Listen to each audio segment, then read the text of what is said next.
Friends, ಎಲ್ಲರಿಗೂ ನಮಸ್ಕಾರ. Welcome back to our YouTube channel Nandini Kannada vlogs. ಇದು ಬಂದ್ಬಿಟ್ಟು ಮದುವೆ ಹಿಂದಿನ ವೀಡಿಯೋಸ್ಗಳು ಇವೆಲ್ಲ. ಸೊ ಅದಾದಮೇಲೆ ನನಗೆ ಎಡಿಟ್ ಮಾಡೋಕ್ಕೆ ಟೈಮ್ ಸಿಕ್ಕಿರಲಿಲ್ಲ. ಸೊ ಅದಕ್ಕೋಸ್ಕರ ಲೇಟಾಗೆಲ್ಲ ಅಪ್ಲೋಡ್ ಮಾಡ್ತಾಯಿದ್ದೀನಿ. ಮದುವೆ ಬುಧವಾರ ಗುರುವಾರ ಇದ್ದಿದ್ದು. ಸೊ ಮಂಗಳವಾರ ಚಪ್ಪಲಿ ಶಾಸ್ತ್ರ, ಹಳದಿ ಶಾಸ್ತ್ರ ಎಲ್ಲ ಇತ್ತು. ಸೋಮವಾರ ಇದು ಭಾನುವಾರ ಎಲ್ಲ ನನ್ನ ತಂಗಿನ ಪಾರ್ಲರಿಗೆಲ್ಲ ಕರ್ಕೊಂಡೋಗಿ ಬಂದು. ಸೊ ಸೋಮವಾರ ನೈಟು ನಾನು ಆಫೀಸ್ ಮುಗಿಸ್ಕೊಂಬಂದೆ. ಆಫೀಸ್ ಇತ್ತು, ರಜೆ ಇರಲಿಲ್ಲ. ಸೊ ಆಫೀಸ್ ಮುಗಿಸ್ಕೊಂಬಂದಮೇಲೆ ನಾನೇನು ಫೇಶಿಯಲು ಎಲ್ಲ ಏನು ಮಾಡಿಸ್ಕೊಂಡಿರಲಿಲ್ಲ. ಸೊ ಅದಕ್ಕೋಸ್ಕರ ನಾನು ಮನೇಲೇ ನಾನೇ ಮಾಡ್ಕೊಳ್ತೀನಲ್ವ, ಅದಕ್ಕೋಸ್ಕರ ನಾನೇ ಮನೆಯಲ್ಲೇ ಮಾಡ್ಕೊಳೋಣ ಅಂತ ನಾನೇನು ಮಾಡಿಸ್ಕೊಂಡಿರಲಿಲ್ಲ. ಯಾಕೆಂದರೆ ನನ್ನ ಫೇಸಲ್ಲಿ ಏನು ಅಷ್ಟೊಂದು ಏನು ಇದೇನಿಲ್ಲ, ನನ್ನದು ಫೇಸು ಗ್ಲೋನೇ ಇದೆ. ಆ್ಯಂಡ್ ನನಗೇನು ಬೇಕು ಅಂತ ಅನ್ನಿಸ್ಲಿಲ್ಲ ಫೇಶಿಯಲೆಲ್ಲ, ಅದಕ್ಕೋಸ್ಕರ ನಾನೇನು ಮಾಡಿಸ್ಕೊಳ್ಳಿಲ್ಲ. ಆ್ಯಂಡ್ ಅದು ಮಾಡಿಸ್ಕೊಂಡಾದ್ಮೇಲೆ ಒಂದೊಂದು ಸರಿ ಸ್ಕಿನ್ನೆಲ್ಲ ಡ್ಯಾಮೇಜ್ ಆಗಿಬಿಡುತ್ತೆ.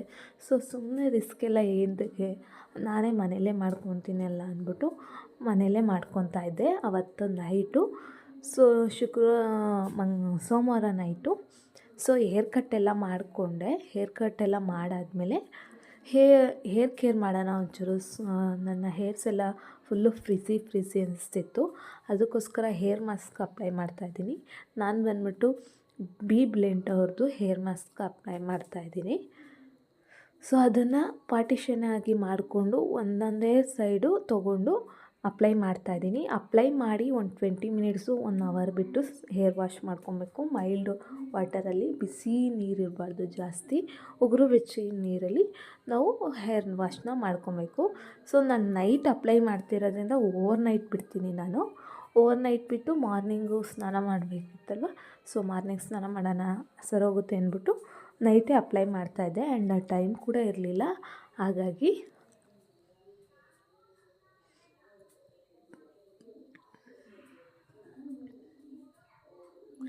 ಆವತ್ತಂತೂ ಸೋಮವಾರ ಫುಲ್ಲು ನನಗೆ ಡಿಸಪಾಯಿಂಟೆಡ್ ಆಗಿಬಿಡ್ತು. ಸೊ ಏನಕ್ಕೆ ಅಂತ ಅದು ಹೇಳೋಕ್ಕಾಗೋದಿಲ್ಲ. ಸೊ ಅಳುನೇ ಬಂದಂಗೆ ಆಗೋಯಿತು ನನಗೆ. ಮದುವೆ ಇರಬೇಕಾದ್ರೆ ಅವೆಲ್ಲ ಇರಬಾರ್ದು ಅಂತ ಅನ್ನಿಸ್ತು. ಸೊ ಏನು ಮಾಡೋಕ್ಕಾಗಲ್ಲ ಅಂತ ಫುಲ್ಲು ಡಿಸಪಾಯಿಂಟೆಡ್ನಲ್ಲೇ ಇದ್ದೆ. ಆಮೇಲೆ ಏನು ಮಾಡೋಕ್ಕಾಗಲ್ಲ ಅಂದ್ಬಿಟ್ಟು ನಾನೇ ಚೀರಪ್ ಮಾಡಿಕೊಂಡು ನಾನೇ ಸ್ವಲ್ಪ ಸೆಲ್ಫು ಕೇರ್ ಮಾಡ್ಕೊತಾ ಇದ್ದೆ. ಮಾಡ್ಕೊಬೇಕಾದ್ರೆ ಕರೆಂಟ್ ಹೋಗ್ಬಿಡ್ತು. ಸೊ ಅದಾದಮೇಲೆ ಚಾರ್ಜರ್ ಲೈಟ್ ಇತ್ತು, ಅದಕ್ಕೆ ಅಲ್ಲಿಗೆ ಬಂದು ಮಾಡ್ಕೊತಾ ಇದ್ದೆ. ಸೊ ಲೈಟೆಲ್ಲ ಡಿಮ್ ಆಗಿದೆ, ನಿಮಗೆ ಗೊತ್ತಾಗ್ತಿರ್ಬೋದು.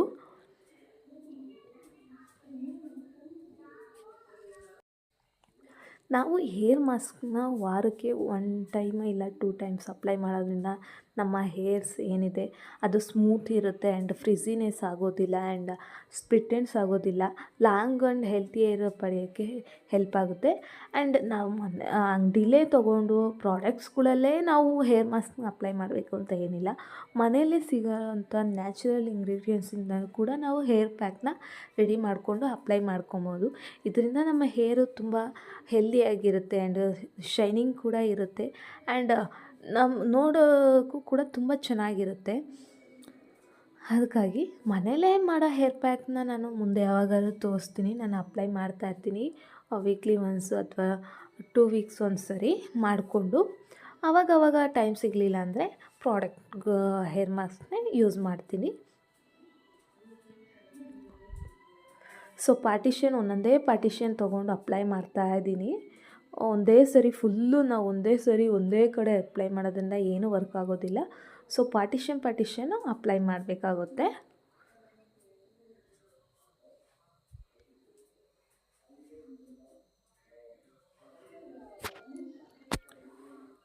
ಸೊ ನಾನು ಅಪ್ಲೈ ಮಾಡ್ತಾಯಿದ್ದೆ. ನನ್ನ ತಂಗಿನೂ ಸ್ವಲ್ಪ ಅವಳು ಸ್ಕಿನ್ ಕೇರ್ ಮಾಡ್ಕೊತಾ ಇದ್ಲು. ನಮ್ಮಮ್ಮ ಇರಲಿಲ್ಲ, ನಮ್ಮಮ್ಮ ಅವರೆಲ್ಲ ಊರಿಗೆಲ್ಲ ಇನ್ವಿಟೇಷನ್ ಕೊಡೋಕೆ ಹೋಗಿದ್ರು, ಇರಲಿಲ್ಲ ಅವರು. ಸೊ ಮನೆಯಲ್ಲಿ ನಾನು, ನನ್ನ ತಂಗಿ, ಪಾಪು ಅಷ್ಟೇ ಇದ್ದಿದ್ದು. ಇನ್ಮೇಲೆ ನನ್ನ ಚಿಕ್ಕಮ್ಮ ಅವರೆಲ್ಲ ಇನ್ವಿಟೇಷನ್ ಕಳ್ಕೊಡೋಕೆ ಹೋಗಿದ್ರು. ಈಗ ಹೇರ್ ಪ್ಯಾಕ್ ಹಾಕ್ಕೊಂಡಿದ್ದಾಗಿದೆ. ಅದಾದಮೇಲೆ ನಾನು ಫೇಸ್ಗೆ ಬಂದ್ಬಿಟ್ಟು D10 ಅವ್ರದ್ದು tan removal face pack apply ಮಾಡಿದ್ದೆ. ಸೊ ಇದು ಬಂದ್ಬಿಟ್ಟು ನನ್ನ ತಂಗಿ ತರಿಸಿದ್ದು ನೈಕಾಯಿಂದ. ತುಂಬ ಚೆನ್ನಾಗಿದೆ ಇದು. ಸೊ ನಾನು ವೀಡಿಯೋ ಆನ್ ಮಾಡಿದ್ದೀನಿ ಅಂತ ಎಲ್ಲ ನಾನು ನಿಮಗೆ ಎಕ್ಸ್ಪ್ಲೈನ್ ಮಾಡೋ ಥರ ಮಾಡಿಬಿಟ್ಟು ಅಪ್ಲೈ ಮಾಡಿಬಿಟ್ಟಿದೆ. ಬಟ್ ಅದು ವೀಡಿಯೋನೇ ಆನ್ ಆಗಿರಲಿಲ್ಲ, ಅದಕ್ಕೆ ಮತ್ತೆ ಇನ್ನೊಂದು ಸರಿ ಅಪ್ಲೈ ಮಾಡ್ತಾಯಿದ್ದೀನಿ. ಸೊ ಇದು ಬಂದ್ಬಿಟ್ಟು ನಮ್ಮ ಸ್ಕಿನ್ನಲ್ಲಿ ಏನಿದೆ tan, uneven skin tone, pigmentation ಎಲ್ಲ ದೂರ ಮಾಡುತ್ತೆ ಆ್ಯಂಡ್ ಗ್ಲೋ ಕೂಡ ಕೊಡೋಕ್ಕೆ ಹೆಲ್ಪ್ ಮಾಡುತ್ತೆ. ನಾವು ಮದುವೆ ಇನ್ನೊಂದು 4-5 ದಿನ ಇದೆ ನನಗೆ ಒಂದು 2 ಸರಿ ನಾನು ಅಪ್ಲೈ ಮಾಡ್ಕೊಂಡಿದ್ದೆ. ತುಂಬ ಚೆನ್ನಾಗಿ ಸ್ಕಿನ್ನು ಸ್ಮೂತಾಗಿ ಗ್ಲೋ ಆಗಿತ್ತು. ನನ್ನ ತಂಗಿನೂ ಕೂಡ ಅಪ್ಲೈ ಮಾಡ್ತಿದ್ಲು. ನಾವು ಸಲೂನಲ್ಲಿ ಮಾಡಿಸಿದ್ದು ಫೇಶಿಯಲ್ಗಿಂತ ಸೊ ಇದೇ ಚೆನ್ನಾಗಿ ರಿಸಲ್ಟ್ ಕೊಟ್ಟಿತ್ತು. ಸುಮ್ಮನೆ ಅದಕ್ಕೆ ದುಡ್ಡು ವೇಸ್ಟ್ ಮಾಡಿದೆ 2,000 ಅಂತ ಅನ್ನಿಸ್ತು. ಅದೆಲ್ಲ ಆದಮೇಲೆ ಹೇರ್ ಮಾಸ್ಕು, ಫೇಸ್ ಮಾಸ್ಕ್ ಎಲ್ಲ ಹಾಕೊಂಡಾದ್ಮೇಲೆ ಸೊ ಹಳದಿ ಶಾಸ್ತ್ರ ಇತ್ತಲ್ವ, ಹಳದಿ ಶಾಸ್ತ್ರಕ್ಕೆ ಒಂದು ಸ್ವಲ್ಪ ಡೆಕೋರೇಷನ್ ಮಾಡೋಣ ಅಂತ ಮಾಡ್ತಾಯಿದ್ದೋ. ಸೊ ಹಳದಿ ಶಾಸ್ತ್ರಕ್ಕೆ ಡೆಕೋರೇಷನ್ ಮಾಡೋಕ್ಕೆ ಹೇಳಿದ್ದು. ಸೊ ಅವರು 8,000, 9,000, 10,000 ಹಿಂಗೆ ಹೇಳಿದ್ರು. ಒಂದು ಪ್ರಾಪರ್ಟಿ ಇರುತ್ತಲ್ಲ ಲೋಟಸ್ ಥರದ್ದು, ಅದರೊಳಗೆ ಕೂತ್ಕೊಳೋದು, ಅದು ತಂದು ಕೊಡಿ, ಅದನ್ನು ಬಾಡಿಗೆಗೆ ರೆಂಟಿಗೆ ಕೇಳ್ದೋ. ಸೊ ಅದು ತುಮಕೂರಿಂದ ತರಬೇಕು, ಜಾಸ್ತಿ ಆಗುತ್ತೆ ಅಂತ ಅಂದರು. ಸೊ ಏನು ಮಾಡೋಕ್ಕಾಗಲ್ಲ ಅಂದ್ಬಿಟ್ಟು ನಾವೇ ಮನೆಯಲ್ಲೇ ಮಾಡೋಣ ಸಿಂಪಲ್ಲಾಗಿ ಅಂದ್ಬಿಟ್ಟು, ಹೆಂಗಿದ್ರು ನಮ್ಮದು ಬಾಳೆ ತೋಟ ಇತ್ತು. ಸೊ ಬಾಳೆ ಎಲೆಯಲ್ಲೇ ಮಾಡೋಣ ಅಂದ್ಬಿಟ್ಟು ನಾನು ನನ್ನ ತಂಗಿ ಸ್ಟಾರ್ಟ್ ಮಾಡ್ದೋ. ಸ್ವಲ್ಪ ಚಿಕ್ಕದಾಗೇ ಮಾಡಿದ್ದು, ಜಾಸ್ತಿ ಏನು ಮಾಡಿರಲಿಲ್ಲ. ತುಂಬ ಚೆನ್ನಾಗಿ ನಾವು ಲಕ್ಷ್ಮೀ ಹಬ್ಬಕ್ಕೆ ಒಂದು ಸರಿ ಮಾಡಿದ್ದು, ತುಂಬ ಚೆನ್ನಾಗಿತ್ತು. ದೊಡ್ಡದಾಗಿ ಮಾಡಿದ್ದು ಅದಕ್ಕೆ. ಬಟ್ ಈಗ ಚಿಕ್ಕದಾಗೇ ಮಾಡ್ತಾಯಿದ್ವಿ, ದೊಡ್ಡದಾಗಿ ಮಾಡೋಕ್ಕೋದ್ರೆ ಟೈಮ್ ಹಿಡಿಯುತ್ತೆ ಅಂತ. ಆವಾಗ ಮಾಡಿದಾಗ ನಾವು 12 ಗಂಟೆಗೇನೋ ಸ್ಟಾರ್ಟ್ ಮಾಡಿದ್ವಿ, 3 ಗಂಟೆ ಆದರೂ ಮುಗ್ದಿರಲಿಲ್ಲ ನೈಟು ಲಕ್ಷ್ಮೀ ಹಬ್ಬಕ್ಕೆ. ಅದಕ್ಕೋಸ್ಕರ ಚಿಕ್ಕದಾಗೇ ಮಾಡೋಣ, ಟೈಮ್ ಆಗಲೇ 11 ಗಂಟೆ ಹತ್ತತ್ರ ಆಗ್ತಿತ್ತು.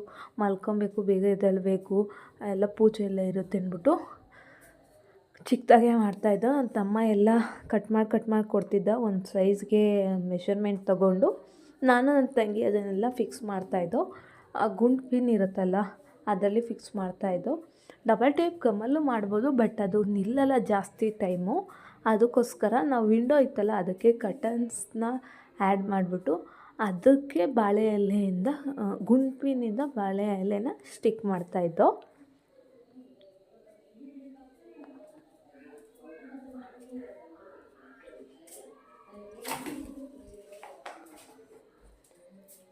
ಸೊ ಇದು ತುಂಬ ಟೈಮ್ ತೊಗೊಳುತ್ತೆ ಸ್ಟಿಕ್ ಮಾಡೋದೆಲ್ಲ. ಸುಮಾರು ಒಂದು 1.5 ಅವರ್ ತೊಗೊತು ಮಾಡೋಷ್ಟರಿಗೆಲ್ಲ.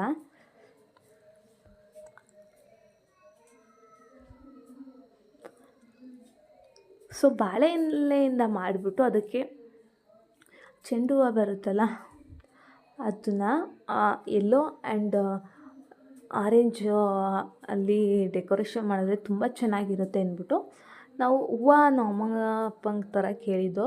ಬಟ್ ಅದು ಫ್ರೆಶ್ ಎಲ್ಲ ಹಾಳಾಗ್ಬಿಡುತ್ತೆ, ನಾಳೆಯೇ ಹಾಕಿರಂತೆ ಅಂತ ಅವ್ರು ತಂದಿರಲಿಲ್ಲ. ಹೆಂಗಿದ್ರು ಮಾರ್ಕೆಟ್ಗೆ ಹೋಗಬೇಕು ಚಪ್ರಕ್ಕೆಲ್ಲ ಹೂವು ತರೋಕ್ಕೆ, ಆವಾಗ ತರ್ತೀವಿ ಅಂತ ಹೇಳಿದರು. ಅದಕ್ಕೋಸ್ಕರ ಬಾಳೆ ಎಲೆ ಮಾತ್ರ ಹಾಕ್ತಾಯಿದ್ದೋ. ಬಾಳೆ ಎಲೆ ಫುಲ್ಲೆಲ್ಲ ಆದಮೇಲೆ ಮಧ್ಯ ನಾವು ನೀರನ್ನ ಸ್ವಲ್ಪ ಚಿಮುಕಿಸ್ತಾ ಇದ್ದರೆ ಬಾಳೆ ಎಲೆ ಒಣಗ್ದಂಗೆ ಆಗೋಲ್ಲ, ಹಸಿಯಾಗೇ ಇರುತ್ತೆ, ಫ್ರೆಶ್ ಅಂತ ಅನಿಸುತ್ತೆ. ಇಲ್ಲಾಂದರೆ ಒಣಗೋದಂಗೆ ಆಗಿಬಿಡುತ್ತೆ. ಮಧ್ಯೆ ನಾವು ಹಾಕ್ತಾಯಿದ್ದೋ. ನನ್ನ ತಂಗಿ ಹಳದಿ ಶಾಸ್ತ್ರಕ್ಕೆ ಪಾಪ ಅವಳೇ ರೆಡಿ ಮಾಡ್ತಾಯಿದ್ಲು.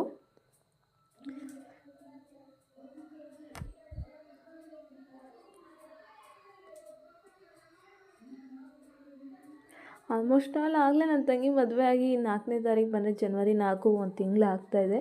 ಬಟ್ ನನಗೆ ಟೈಮ್ ಸಿಕ್ಕಿರಲಿಲ್ಲ, ಎಲ್ಲ ಈಗ ಎಡಿಟ್ ಮಾಡ್ತಾಯಿದ್ದೀನಿ. ಟೈಮು ಅನ್ನೋದಕ್ಕಿಂತ ಸ್ವಲ್ಪ ದಿನ ಬಿಟ್ಬಿಟ್ಟಿದ್ನಲ್ಲ ಎಡಿಟ್ ಮಾಡೋದು, ಲೇಸಿನೆಸ್ ಬಂದುಬಿಟ್ಟಿತ್ತು, ಯಾರು ಮಾಡ್ತಾರೆ ಅಂತ. ಸೊ ಅದಕ್ಕೋಸ್ಕರನೂ ಮಾಡಿರಲಿಲ್ಲ. ಆಮೇಲೆ ಒಂದು ಸ್ವಲ್ಪ ಜನ ಇನ್ಸ್ಟಾಗ್ರಾಮಲ್ಲಿ ಕೇಳಿದ್ರು ವೀಡಿಯೋಸ್ ಯಾಕೆ ಆಗ್ತಾಯಿಲ್ಲ ಅಂತ. ಅದಕ್ಕೋಸ್ಕರ ನನ್ನ ಜಾಸ್ತಿ ಸಬ್ಸ್ಕ್ರೈಬರ್ಸ್ ಏನಿಲ್ಲ ನನಗೆ, ಒಂದು ಸ್ವಲ್ಪ ಜನ ಇದ್ದಾರೆ. ಅದರಲ್ಲಿ ಒಂದು ಇಬ್ಬರಾದರೂ ಕೇಳಿದ್ರಲ್ಲ, ಅದಕ್ಕೆ ಖುಷಿ ಆಯಿತು ನನಗೆ. ಅದಕ್ಕೋಸ್ಕರ ಈಗ ಎಡಿಟ್ ಮಾಡಿ ಹಾಕ್ತಾಯಿದ್ದೀನಿ ಎಲ್ಲ. ಇನ್ಮೇಲೆ ಡೈಲಿ ವೀಡಿಯೋಸ್ ಹಾಕ್ತಾಯಿರ್ತೀನಿ. ಆ್ಯಂಡ್ ಇನ್ನೊಂದು ಪ್ರಾಬ್ಲಮ್ ಏನು ಅಂದರೆ ನಮ್ಮೂರಲ್ಲಿ ನೆಟ್ವರ್ಕು ಸಿಗೋಲ್ಲ ನೀಟಾಗಿ, 1% ಸಿಗ್ಬೋದಷ್ಟೇ. ನಾನು ಆಫೀಸ್ಗೆ ಹೋದಾಗ ಎಡಿಟ್ ಮಾಡಿಕೊಂಡು ಎಲ್ಲ ತಮ್ಲೈನು, ಟೈಟಲ್ಲು, ವೀಡಿಯೋಸ್ ಎಲ್ಲ ಎಡಿಟ್ ಮಾಡಿ ಡೌನ್ಲೋಡ್ ಮಾಡಿ ಇಟ್ಕೊಂಡು ಹೋಗಿದ್ರೆ ಅಲ್ಲಿ ಆಫೀಸ್ ಬಿಟ್ಟಾದಮೇಲೆ, ಏಕೆಂದರೆ ನಮಗೆ ಆಫೀಸ್ ಇರುವಾಗ ಫೋನ್ ಅಲೋ ಇಲ್ಲ, ಆಫೀಸ್ ಬಿಟ್ಟ ಮೇಲೆ ನಾನು ಅಪ್ಲೋಡ್ ಮಾಡ್ಬೋದು. ನಾನು ಆಫೀಸಿಂದ ಮುಗಿಸ್ಕೊಂಡು ಒಂದು ಅರ್ಧ ದಾರಿಗೆ ಬರೋವರೆಗೂ ನೆಟ್ವರ್ಕ್ ಸಿಗುತ್ತೆ, ಅದಾದಮೇಲೆ ಸಿಗೋದಿಲ್ಲ. ಅಷ್ಟರೊಳಗೆ ಅಪ್ಲೋಡ್ ಆದರೆ ಅಪ್ಲೋಡ್ ಆದಂಗೆ, ಇಲ್ಲಾಂದರೆ ಮತ್ತೆ ಇನ್ನೊಂದು ದಿನಕ್ಕೋಸ್ಕರ ವೆಯ್ಟ್ ಮಾಡ್ತಾ ಇರಬೇಕು, ಅದು ನಾಳೆ ಆಗೋವರೆಗೂ. ಹಂಗಾಗಿ ಸುಮಾರು ಟೈಮ್ ಹಂಗೆ ಆಗ್ಬಿಟ್ಟಿದೆ. ಒಂದೆರಡು ದಿನ ಆಗುತ್ತೆ ಅಪ್ಲೋಡ್ ಆಗೋದು, ಇಲ್ಲ ಒಂದೊಂದು ಸರಿ ಬೇಗ ಅಪ್ಲೋಡ್ ಆಗುತ್ತೆ, ಇಲ್ಲ ಒಂದೊಂದು ಸರಿ ಏನು ಡಾಟಾ ಎಷ್ಟು ಖಾಲಿ ಆಗುತ್ತೆ ಅಂದರೆ 100% ಅಪ್ಲೋಡ್ ಆಗಿರುತ್ತೆ, ಆಮೇಲೆ ಇನ್ನೂ ಒಂದು ಸರಿ ಅಪ್ಲೋಡು ಅಂತ ಕೇಳ್ತಾ ಇರುತ್ತೆ. ಆವಾಗ ಸುಮ್ಮನೆ ಡಾಟಾ ಸುಮ್ಮನೆ ವೇಸ್ಟ್ ಆಗುತ್ತೆ. ಒಂದು ಸರಿ ನಾನು ವೀಡಿಯೋ ಅಪ್ಲೋಡ್ ಮಾಡಬೇಕು ಅಂದರೆ 3 GB ಡೇಟಾನಾರ ಬೇಕೇ ಬೇಕು. ಮತ್ತು ನಾನು ರೀಚಾರ್ಜ್ ಮಾಡ್ಕೊಂಡು ಅಪ್ಲೋಡ್ ಮಾಡಿದ್ರು ಒಂದೊಂದು ಸತಿ ಆಗೋದೇ ಇಲ್ಲ. ಅವಾಗ ಎಷ್ಟು ಬೇಜಾರಾಗುತ್ತೆ ಗೊತ್ತಾ. ನೋಡಿ ಫೈನಲ್ ಹಿಂಗೆ ಬಂತು. ಸೊ ಹೂವು ಹಾಕಿದ್ಮೇಲೆ ಇನ್ನೂ ಚೆನ್ನಾಗಿರುತ್ತೆ. ಸೊ ಅವತ್ತಿನ ವೀಡಿಯೋ ಎಲ್ಲ ಇಷ್ಟೇ ಫ್ರೆಂಡ್ಸ್. ಈ ವಿಡಿಯೋ ಇಷ್ಟ ಆದರೆ ನಿಮಗೆ ಪ್ಲೀಸ್ ಲೈಕ್ ಮಾಡಿ, ಶೇರ್ ಮಾಡಿ, ಕಮೆಂಟ್ ಮಾಡಿ ಆ್ಯಂಡ್ ಸಪೋರ್ಟ್ ಮಾಡಿ. ನಿಮ್ಮ ಪ್ರೋತ್ಸಾಹ ಇದ್ದರೆ ನಮಗೂ ವೀಡಿಯೋಸ್ ಮಾಡಬೇಕು ಅಂತ ಖುಷಿಯಾಗುತ್ತೆ. ಸೊ ಪ್ಲೀಸ್ ಲೈಕ್ ಮಾಡಿ, ಶೇರ್ ಮಾಡಿ. Thank you so much.